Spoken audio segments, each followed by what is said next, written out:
Story நேரம் Tamil வியூவர்ஸ்க்கு hi. மோலியோட அடுத்த எபிசோட்ல என்ன ஆக போகுதுன்னு இன்னைக்கு வீடியோல பார்க்கலாம். யாழி கிட்ட ராஜமாதா ரொம்ப ஹாப்பியா பேச ஆரம்பிச்சிடுறாங்க. அப்புறம் வேற என்ன படிக்கிறீங்க இப்போ அப்படின்னு கேட்க, எங்க மலையில தண்ணீர் பாதைகளை பத்தி படிக்கிறோம். அது மட்டும் இல்லாம நீங்க வந்ததுக்கு அப்புறமா எப்படி சாதாரண மக்கள் கூட எக்ஸாம் எழுத ஆரம்பிச்சு அவங்களும் பெரிய பொசிஷன் போலான்னு எங்க மலைக்கு தகவல் தெரிஞ்சது. எல்லாரும் ஹாப்பியா இருந்தாங்க. நாடு இப்போ நல்லா சுபிட்சமா இருக்கிறதுக்கு ராஜமாதா தான் காரணம்னு தாத்தா கூட சொல்லிட்டு இருந்தாரு அப்படின்னு யாழி சொல்லிட்டு இருக்கா. ராஜமாதா பாக்குறாங்க, உன் தாத்தா பேச்சு திறமை கொஞ்சமும் இல்லாதவரு. அவரோட வேலை எல்லாமே செயல்ல தான் காட்டுவாரு. ஆனா நீ அப்படி இல்ல, நல்லா ஒருத்தங்களுக்கு ஐஸ் வைக்கிறியேங்கிற மாதிரி பேச யாழி டக்குன்னு கால்ல விழுந்துடுறா. நான் சொன்ன ஒவ்வொரு வார்த்தையும் உண்மை ராஜமாதா, இதுல நான் எந்த பொய்யையும் கலக்கவே இல்லைன்னு சொல்லிட்டு இருக்கா. ராஜமாதா சரி சரி உட்காரு அப்படின்னு சொல்ல அவளும் போய் உட்காந்துடுறா. இங்க இருக்கால அவ தங்கச்சி, சும்மா ஏதாவது பேசணுமேனு ராஜமாதா ஃப்ரூட்ஸ் எல்லாம் ரொம்ப ஸ்வீட்டா இருக்குன்னு சொல்ல ராஜமாதா அதை கண்டுக்கவே இல்ல. அப்ப நான் ஒரு பாட்டுக்கு மியூசிக் வாசிக்கிறேன் அப்படின்னு லீ இளவரசன் இருக்கானே அவனாவே முன்னாடி வரான். புது பாட்டு ஒண்ணு ப்ரிப்பேர் பண்ணேன், ஆனா அது இன்னும் கம்ப்ளீட் பண்ணாதனால என்னால வாசிக்க முடியாது. பழைய பாட்டு ஒண்ணு வாசிக்கிறேன், அந்த பாட்டுக்கு பேரு பிளம் ஜூஸ் அப்படின்னு சொல்லிட்டு இருக்கான்.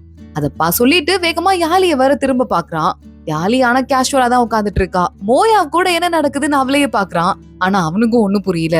மியூசிக் வாசிக்க ஆரம்பிக்கிறான் லீ இளவரசன். அப்போ லீ இளவரசன் இந்த மலையில தான் மியூசிக் படிச்சிருப்பான் போல. ஒரு தடவை மாஸ்டர் கிட்ட அவன் மியூசிக் போட்டு காட்டிட்டு இருக்கும் போது நம்ம குட்டி ஆளி இருக்கால வந்து அவன் கிட்ட ஒரு படத்தை தூக்கி போடுறா சாப்பிடுன்னு சொல்லிட்டு. இவளை பார்த்துட்டு அவன் மியூசிக்ல தப்பு பண்ணிடுறான். மாஸ்டர் கூப்பிட்டு கண்ணா பின்னான்னு திட்டுறாரு. ஒளிஞ்சிருந்து யாழி அதெல்லாம் கேட்டு சிரிச்சிட்டு இருக்கா. அதே மியூசிக் தான், ஆனா தப்பே இல்லாம வேகமா ரொம்ப உணர்ச்சி வசப்பட்டு லீ இளவரசன் வாசிக்கிறான். ஒரு கட்டத்துல அப்படியே ஸ்லிப் ஆயிட்டு கை இந்த நரம்புல அறுத்து ரத்தமே வந்துருது லைட்டா ஒரு விரல்ல இருந்து. என்னங்க ஆச்சு அப்படின்னு சொல்லிட்டு ஓடி வந்து வேகமா ஒய்ஃபும் பார்க்க ஆரம்பிக்கிறா. மோயாவை பாக்குறான். என்னதான் இருந்தாலும் உணர்ச்சி வசத்தை கொஞ்சம் கட்டுப்படுத்தினா மியூசிக் ரொம்ப நல்லா இருக்கும் அப்படின்னு சொல்லிட்டு இருக்கான். ராஜமாதா பாக்குறாங்க. சரி ஓகே, மியூசிக் ஷோவும் முடிஞ்சிருச்சு, கிளம்பலாம் அப்படின்னு சொல்லிட்டு அவங்க அங்க இருந்து கிளம்பிடுறாங்க. நம்ம மோயாவும் யாழியும் அங்க இருந்து கிளம்பி போயிட்டு இருக்கும் போது கொஞ்சம் முன்னாடிதான் லீ இளவரசன் கூட நடந்து போயிட்டு இருக்கா. இங்கும் அவன் அவங்க கைக்கு கட்டு போட்டு விடவான்லாம் கேக்குறா. ஆனா அதை கண்டுக்காம அவன் முன்னாடி போயிட்டு இருக்கான். இங்க கடுப்பாயிட்டு யாழி கிட்ட வந்துட்டு, என்னடி ஓவரா பண்ணிட்டு இருக்க, ராஜமாதா உனக்கு க்ளோஸ்ங்கிறதால நல்ல பல்ல காட்டி பேசி இவங்க கிட்ட ஐஸ் வச்சுட்டு என்னெல்லாம் ஒரு டம்மி பீஸ் மாதிரி காட்டுறியா அப்படின்னு கேட்க ஆரம்பிக்க, பின்னாடி வெயிட் பண்ணிட்டு இருந்தான்ல நம்ம லீ இளவரசன் இவளை பார்த்து கடுப்பாயிட்டு அங்க இருந்து கிளம்பி போயிடுறான். மோயாவி எல்லாத்தையும் நோட் பண்ணிட்டு பக்கத்துலயே உட்காந்து வேடிக்கை பார்த்துட்டு இருக்கான். நீ எனக்கு அக்கா முறைதான் வரணும், நான் உன்னை அக்கான்னு கூப்பிடணும். ஆனா உன்ன மாதிரி வாயிலே வாய் ஜாலத்தை காட்டி ஐஸ் போடுறவங்கள அக்கான்னு கூப்பிட்டா நல்லாவா இருக்கும்னு கேட்க, உடனே யாழி பாக்குறா. நான் என்ன உன் சொத்தையா கொள்ள அடிச்சேன்? உங்க அம்மா என் சொத்தை பாத்துட்டு இருந்தாங்க, அதுக்காக நான் வாழ்க்கை ஃபுல்லா நன்றி கடனோட இருக்க முடியுமா? அதையும் நான் வாங்குறதுக்கே போராட வேண்டியதாயிடுச்சு. அது மட்டும் இல்லாம அக்கான்னு உன்னை கூப்பிடணுமா அப்படின்னு சொல்லிட்டு கொஞ்சம் நக்கலா பேசிட்டு கூப்பிட மாட்டேன்னு வேற சொல்ற. உன் புருஷனும் என் புருஷனும் சொந்தக்காரங்க. அந்த முறைப்படி பார்த்தா நீ என்ன வந்துட்டு பெரிய அக்கான்னு சொல்லிட்டு மரியாதையா கூப்பிட்டு கால விழுந்து வணக்கம் வைக்கணும், அது புரியுமா அப்படின்னு கேட்டுட்டு இருக்க. உடனே இதை பார்த்துட்டு என்ன சொல்ற, திமிர் காட்டுறியா அப்படின்னு இங்கு கேட்டுட்டு இருக்கா. யாழிய பார்த்துட்டு மோயா சிரிச்சுட்டே, அங்க பாருங்க உங்க புருஷன் வெயிட் பண்ணார்ல, அவர் கிளம்பி போயிட்டாருன்னு சொல்ல, விட்டா போதும் நீங்க அங்க இருந்து கிளம்பி ஓடிடுறா.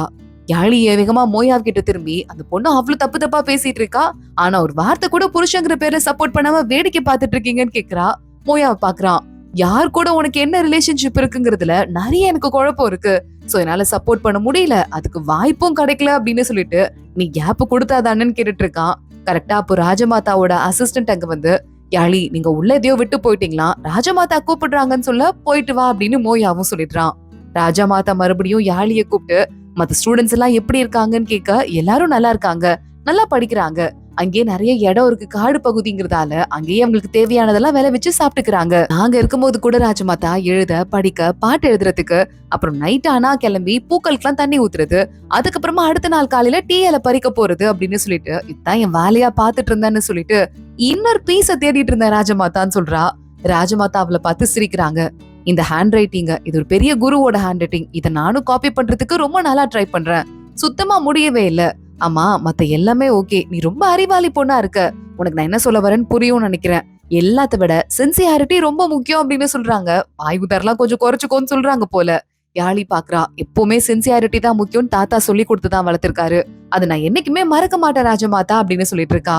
அது மட்டும் இல்லாம உங்களுக்கு தேங்க்ஸும் சொல்லணும், நீங்க தான் என் கல்யாண விஷயத்தை ஏற்பாடு பண்ணீங்க, என் வாழ்க்கை இப்ப எனக்கு ரொம்ப பிடிச்சிருக்கு, தேங்க்யூ அப்படின்னு யாழி சொல்ல, இந்த கல்யாணத்தை பத்தி உங்க அம்மா என்ன நினைக்கிறாங்க அப்படின்னு ராஜமாதா கேக்குறாங்க. நாங்க லீஷன் மலைக்கு போகும்போது பாதியிலேயே அம்மாக்கு உடம்பு முடியாம போயிடுச்சு, லீஷன் மலைக்கு போய் சேர்றதுக்குள்ள அம்மா இறந்து போயிட்டாங்க. அம்மா உயிரோட இல்ல ராஜமாதா அப்படின்னு சொல்ல ராஜமாதா பயங்கரமா ஷாக் ஆயிடுறாங்க. அன்னைக்கு நைட்டு கூட போயிட்டு அவங்களுக்கு ஒரே வருத்தமா இருந்துட்டு இருக்கு. யாழியோட அம்மா மலைக்கு போறதுக்கு முன்னாடியே உயிரை விட்டுட்டாளா, என்ன நடக்குதுங்கிற மாதிரி பயங்கரமா சோகமா இருந்துட்டு இருக்காங்க. இன்னொரு பக்கம் லீ இளவரசன் இருக்கான்ல, அவனுக்கு யாழிய ரொம்ப பிடிக்கும் போல ஒரு மாதிரி அவளை பத்தியே யோசிச்சுட்டு இருக்கான். அந்த இடத்துக்கு கைக்கு மருந்து போட்டு விடுறா அப்படின்னு சொல்லிட்டு இங்கு வரா. அவளை கண்டுக்காம இருக்கான். அவளும் கைக்கு தானாவே மருந்து போட ஆரம்பிக்கிறா. உங்க வீட்டுல நீங்க 2 பொண்ணுங்க தானா அப்படின்னு லீ இளவரசன் கேக்குறான். நாங்க பொண்ணுங்க 2 பேர் தான், ஆனா எனக்கு தம்பி ஒருத்தன் இருக்கான். தம்பி எங்க அம்மாக்கு பிறந்த பையன், அதனால அவன் கூட ரொம்ப ரொம்ப க்ளோஸ்ன்னு சொல்லிட்டு இங்க பேச ஆரம்பிக்கிறா. உனக்கும் யாழிக்கும் க்ளோஸ் மெமரிஸ் எல்லாம் எதுவும் இல்லையான்னு மறுபடியும் லீ இளவரசன் யாழிய பத்தியே கேட்க, அதான் அது கூட புரிஞ்சுக்கவே முடியல இங்கால.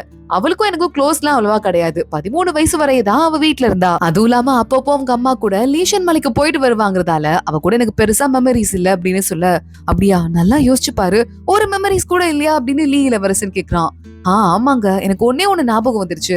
ஒரு தடவை நானும் அவளும் சேர்ந்து பக்கத்துல இருக்க ஒரு இடத்துக்கு டூர் ஒண்ணு போயிருந்தோம். அந்த இடத்துல தாமரை எல்லாம் பறிக்கலான்னு போட் எடுத்து 2 பேரும் போனோம். நான் அப்படியே தடுமாறிட்டே இருந்ததா போட்டு, தட்டு மாதிரி அவ மேல இடிச்சிட்டேன். நல்லா யாழி பொத்துன்னு தண்ணிக்குள்ளேயே விழுந்துட்டா. காப்பாத்து காப்பாத்துன்னு சொல்லிட்டு வாத்து மாதிரி நீந்திட்டே கத்திட்டே இருந்தா. அவளுக்கு ஸ்விம்மிங் தெரியும்.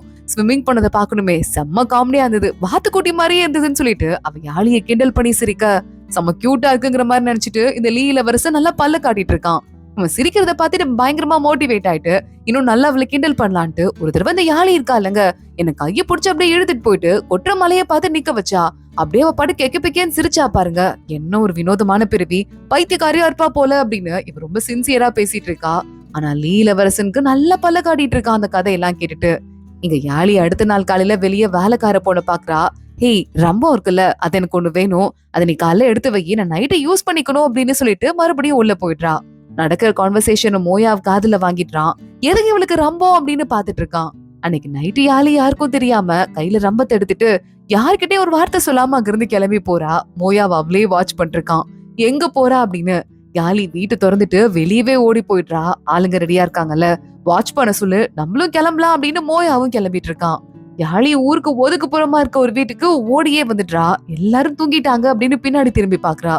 அவளுக்கு இப்ப கூட சிங்கி கூட இருக்க மாதிரியே இருக்கு. இதை செஞ்சுதான் ஆகணுமான்னு கேட்க, சீனியர் இந்த விஷயத்த செய்ய சொல்லி என்கிட்ட மலையில இருந்து கீழே இறங்கறதுக்கு முன்னாடியே சொன்னாரு. நான் கண்டிப்பா செய்யணும் அப்படின்னு அந்த வீட்டு காம்பவுண்ட்குள்ள யாழி போறா. போனா அங்க பார்த்தா ஒரு மரம் ஒண்ணு இருக்கு. அந்த மரத்தை கையில வச்சிட்டு இருக்க ஆயுதத்தெல்லாம் வச்சுட்டு வேகமா வெட்ட ஆரம்பிக்கிறா. கரெக்டா அந்த இடத்துக்கு மோயாவும் வரான்.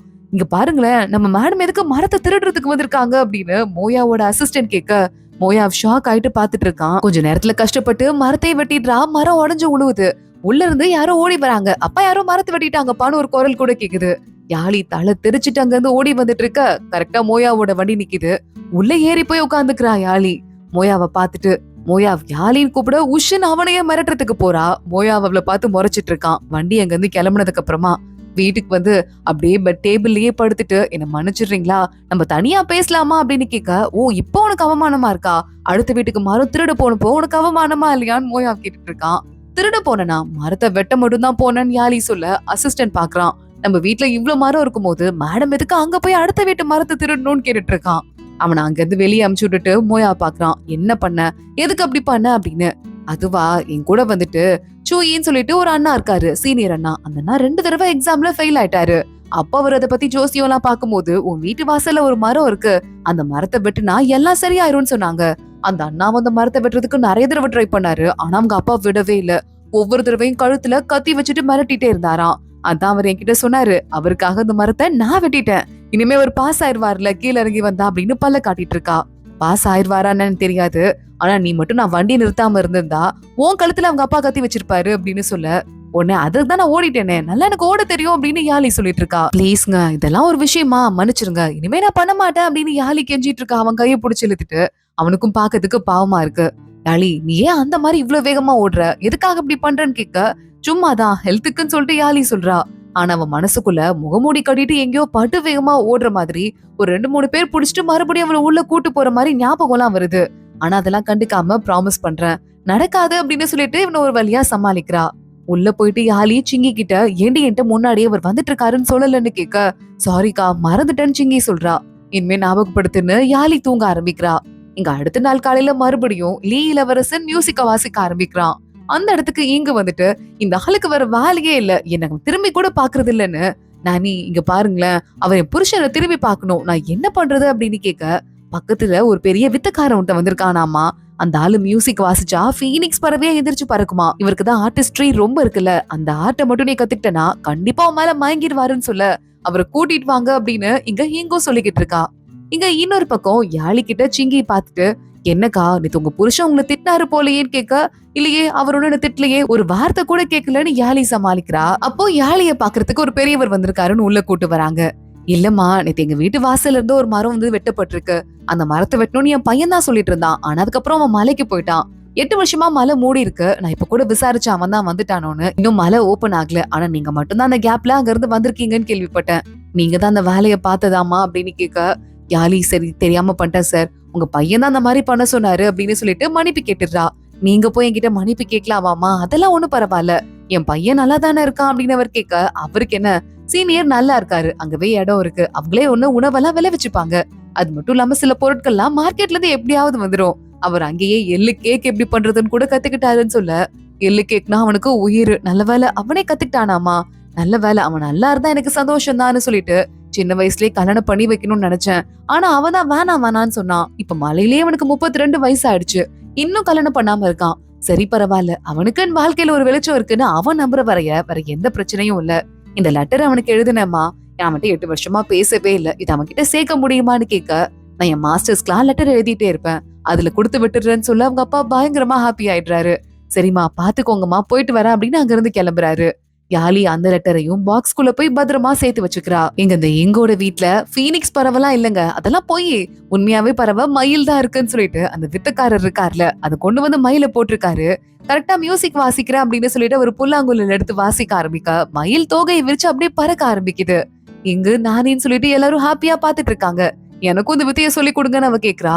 தோ இப்படி வாசிங்கம்மா, இந்த ஃபிங்கர்ஸ் எப்படி வச்சுக்கோங்கன்னு சொல்லிட்டு அவர் எல்லாத்தையும் சொல்லிதான் கொடுக்குறாரு. ஆனா எங்குக்கு ஹார்ட்லாம் சுத்தமா வராது போல, வாயில வச்சா குக்கர்ல விசில் வர மாதிரி சத்தம் தான் கேட்டுட்டு இருக்கு. அத்தனை பேர் அங்க இருக்கிறவங்க எல்லாம் காதை மூடிக்கிறாங்க. மயிலே இது என்ன கேவலமான சத்தங்கிற மாதிரி ஒரு மாதிரி கன்ஃபியூசிங்கா பாத்துட்டு இருக்கு. இங்க யாழியும் வேலைக்கார பொண்ணும் கடையில உட்காந்துட்டு இருக்காங்க. அங்கிள் ஒருத்தர் இருப்பார்ல, மேனேஜரா இருக்கார்ல, அவர் எங்கேயோ வெளியே போயிருப்பாரு போல, அவர் வரத் வரையே இவங்க உட்கார்ந்து இருக்காங்க. அந்த அங்கிள் வந்துட்டு, இன்னைக்கு போன பிசினஸ் ஒன்னும் சக்சஸ்ஃபுல்லா முடியல, ஆனா வர வழியில ஒரு முக்கியமான விஷயத்த பார்த்தேன், மயில் ஊருக்குள்ள வந்தது, அந்த மயில் பார்த்தா நேரா இங்க இருக்கால அவளோட வீட்டுக்குள்ள போச்சுன்னு சொல்லிட்டு வித்தக்காரரும் ஒருத்தர் கூடவே போயிருக்காருன்னு சொல்ல, இங்க கொஞ்சம் கூட பொறுமையே இல்லாத பொண்ணு, அவதான் அந்த பையனை கரெக்ட் பண்றேன்ட்டு ஏதாவது முட்டாள்தனமா ஐடியா பண்ணிருப்பான்னு சொல்லிட்டு யாழி ஒரே நிமிஷத்துல கண்டுபிடிச்சிட்டு இருக்கா. கணக்கு வழக்கெல்லாம் புக்ல எழுதிட்டேன், நான் வீட்டுக்கு போறேன்னு யாழி அங்க இருந்து கிளம்புறா. அவரும் வேகமா ஓபன் பண்ணி பார்த்தா எந்த ஒரு வியாபாரமும் இல்லன்னு சொல்லிட்டு தான் எழுதி வச்சிருக்கா. இதை எதுக்கு எழுதி ஒரு பேஜை வேஸ்ட் பண்ணணும்னு சொல்லிட்டு அவர் கத்த ஆரம்பிக்கிறாரு. யாழி வண்டியில ஏறி போயிட்டு இருக்கும் போது திடீர்னு பார்த்தா நம்ம இந்த யாழி மோயாவோட அண்ணன் பையன் இருக்கான்ல, அவனை துரத்திட்டு ஒரு குரூப் பசங்க ஓடிட்டு இருக்காங்க. அவங்கள பாத்துட்டு யாழி பயங்கரமா ஷாக் ஆயிடுறா. அதே நேரம் இன்னொரு பக்கம் இந்த பொண்ணு மயில எப்படியாவது ஆட வச்சே ஆவ அப்படின்னு சொல்லிட்டு அந்த புல்லாங்குழல் எடுத்து ஊத மறுபடியும் விசில் சத்தம் தான் வந்துட்டு இருக்கு. இங்க அந்த அண்ணன் பையனை போட்டு நிறைய பேர் அடிக்கிறாங்க, மிதிக்கிறாங்க. யாழி அவங்களை காப்பாத்துறதுக்கு பின்னாடியே ஓடி போயிட்டு இருக்கா. அங்க 2 பசங்க கிட்ட சண்டை போட்டு அவங்க கட்டையெல்லாம் தூக்கி வீசிட்டு அங்க இருந்து அந்த பையனையும் காப்பாத்திடுறா. இங்க பார்த்தா அந்த வேலைக்கார பொண்ணுங்க எல்லாம் இவ வாசிக்கிற சத்தம் முடியாம எங்க சுத்தி காதை பொத்திட்டு உட்கார்ந்துட்டு இருக்க.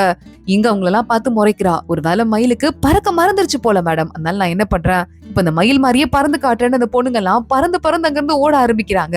இல்லங்க எனக்கு பறக்க தெரியாதுங்கன்னு சொல்லிட்டு அந்த வித்தக்காரர் வேற பாவமா பாத்துட்டு இருக்காரு. அதுக்குள்ள யாழி அண்ணன் பையனை கூட்டு போயிட்டு, டேய் என்னடா ஆச்சு உனக்கு, ஏன் அவங்க உனெல்லாம் அடிக்கிறாங்கன்னு சொல்லிட்டு கேட்டுட்டு, நீ சண்டை கூட போக மாட்டியா அப்படின்னு கேட்க, என்ன விடுங்க ஆண்டி அப்படின்னு சொல்லிட்டு அவன் அங்க இருந்து கிளம்பி போயிட்டு இருக்கான். ஒரு நிமிஷம் நில்லு, எனக்கு நல்லாவே புரியுது உன்னை எதுக்காக அடிக்கிறாங்கன்னு, ஆனா நீ ஒரு சாதாரண வீட்டு பையன் கிடையாது, இந்த வீட்டோட அடுத்த வாரிசு, அப்போ நீ எவ்வளவு ஸ்ட்ராங்கா இருந்திருக்கணும் அப்படின்னு சொல்லிட்டு யாழி கேட்க ஆரம்பிக்கிறா. அவங்க உன் மேல மண்ணை பூசுறதுக்கு விடாத, ஸ்ட்ராங்கா இரு அப்படின்னு யாழி சொல்லிட்டு இருக்கா. இங்க மறுபடியும் வீட்டுல கோமா சுத்திக்கிட்டு இருக்கா. இப்ப மயில பறக்க வைக்கிறனாலயான்னு பாருங்கன்னு சொல்லிட்டு மறுபடியும் புல்லாங்குழல் எடுத்து ஊதுறா. என் நானி மேடமே அங்க வந்து தரிச்சிட்டு ஓட ஆரம்பிக்கிறாங்க. இதுக்கு மேல இந்த பொண்ணோட நம்மளால முடியாதுப்பா அப்படின்னு. யாழி மறுபடியும் வீட்டுக்குள்ள வரா. அப்போ அவங்க அசிஸ்டன்ட் சந்தோஷமா போயிட்டு இருக்கான். என்னாச்சு இவ்ளோ ஹாப்பியா இருக்க அப்படின்னு கேட்க, சாருக்கு பதவி கொடுத்துட்டாங்க, அவர் நாளைக்கு போய் ஜாயின் பண்ண போறாருன்னு சொல்ல, யாழி நேரா உள்ள கிளம்பி போறா. மோயாவை பாக்குறா. நீங்க அந்த பதவிக்கு போறீங்களாமா அப்படின்னு சொல்லிட்டு கேட்டுட்டு இருக்க. ஆமா நான் போறேன், நீ எங்க போயிட்டு வந்த அப்படின்னு மோயா கேக்குறான். கடைக்கு போயிட்டு வந்தேன்னு சொல்ல, நீ போயிட்டு அங்கிருந்து வர வழியில ஒரு இடத்துல கூட மண்ணே இல்ல, உன் ஷூ ஏன் இவ்ளோ மண்ணா இருக்குன்னு கேட்க, உங்க அண்ணன் பையனுக்கு தான் சண்டை நடந்துச்சு. நான் தான் போய் அவனை காப்பாத்தி கூட்டு வந்தேன். கொஞ்சமும் உங்களுக்கு பொறுப்பே கிடையாது. ஏன் நான் ஹெல்ப் பண்ணேன்? யார் அடிச்சான்லாம் கேட்க மாட்டீங்களான்னு கேட்க, குழந்தைங்க சண்டை தான் போட்டுக்குவாங்க. இதுல என்ன தப்பு இருக்கு அப்படின்னு சொல்லிட்டு மோயாவ் கேக்குறான். சண்டை போட்டுக்குவாங்க தான். 2 குரூப்க்கு நடுவுல பிறந்தா பரவாயில்ல. ஒரு குரூப் பசங்க எல்லாம் சேர்ந்து ஒன்னா ஒரே பையன் அடிச்சா அது கொஞ்சமாவது நல்லா இருக்கா? கஷ்டமா இல்லையா அப்படின்னு யாழி கேட்டுட்டு இருக்கா. சரி நான் பாத்துக்கிறேன் அப்படின்னு மோயாவ் சொல்லிட்டு இருக்கான். பாத்துக்கிறேன் இதெல்லாம் ஒரு வார்த்தையா அப்படின்னு சொல்லிட்டு யாழி அவனையே குறுன்னு பாத்துட்டு இருக்கா. அதோட தான் இன்னைக்கு எபிசோட் முடியுது. அடுத்து என்ன ஆக போகுது தொடர்ந்து பார்க்கலாம். இந்த வீடியோவை லைக் பண்ணிக்கோங்க. மறக்காம நம்ம சேனலுக்கு சப்ஸ்கிரைப் பண்ணிட்டு பெல் ஐக்கனையும் கிளிக் பண்ணிக்கோங்க.